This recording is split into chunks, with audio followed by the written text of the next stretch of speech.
Meantime, Canadian Prime Minister Justin Trudeau is set to hold a press conference in about half an hour. We're going to take you live when it happens. But first, let's get to Megan Casella at the White House with the latest on these tariff moves. Morning, Megan.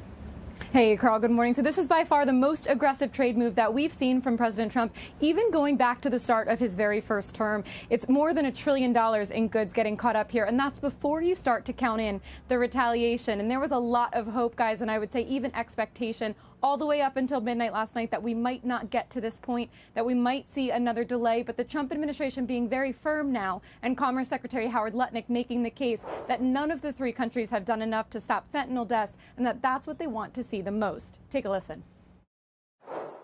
If they can stop the flow of fentanyl and they can prove to the president they can stop the flow of fentanyl, then of course the president can remove these tariffs. But you've seen it. It has not been a statistically relevant reduction of deaths in America. It's just black and white. So the only way they say now of lifting those tariffs is if we see a statistically significant reduction in deaths from fentanyl, something to watch there. But all three countries, meantime, making moves to retaliate. China putting tariffs of about 10 to 15%, mostly on agricultural products. They say they're also blacklisting about 25 U.S. companies. Mexico's president just in the last few minutes saying that she does plan to talk with President Trump this week, likely on Thursday, that she'll detail her retaliation on Sunday. And then Canada, as you mentioned, we'll hear from Justin Trudeau later this hour. We'll bring you those headlines and bring you that live as we have it. But they're also planning their own retaliation, guys, tariffs on about $108 billion worth of U.S. goods. So we'll see if we get more specifics from him as well. Yeah.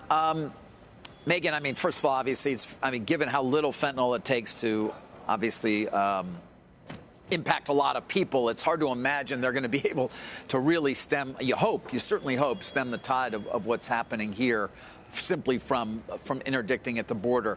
My question to you, though, is not about that. It's about Lutnick's comments about April 2nd, where he said we're going to reset trade policy on April 2nd. I guess many are just trying to determine, well, what does that then mean? This is only opioid or fentanyl related.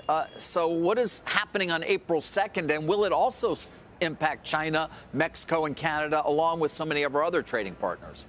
The White House keeps referring to this date of April 2nd as the big one. It's interesting that they see that as sort of the point that they're getting to when they're also doing so much in the meantime. But these are all on separate tracks. Today's is the fentanyl-related tariffs on Mexico, Canada, and China. On March 12th, by the way, next week, they've also been threatening steel and aluminum tariffs against all countries, including those that Trump negotiated exemptions with in his first term. So something to watch there as well. And then on April 2nd, we get the reciprocal tariffs. They've described these as the ones where they're going to go country by country on an individual basis and decide what tariff rate to put against each country on its own. The EU is likely to be at the top of that list because they've laid out a number of frictions with the EU that they don't like. Things like the VAT, for example, is at the top of that list. So we may see them go country by country. We may see them all get rolled out on April 2nd. But it is sort of a Herculean task that they're trying to figure out. And that's what happens next, guys.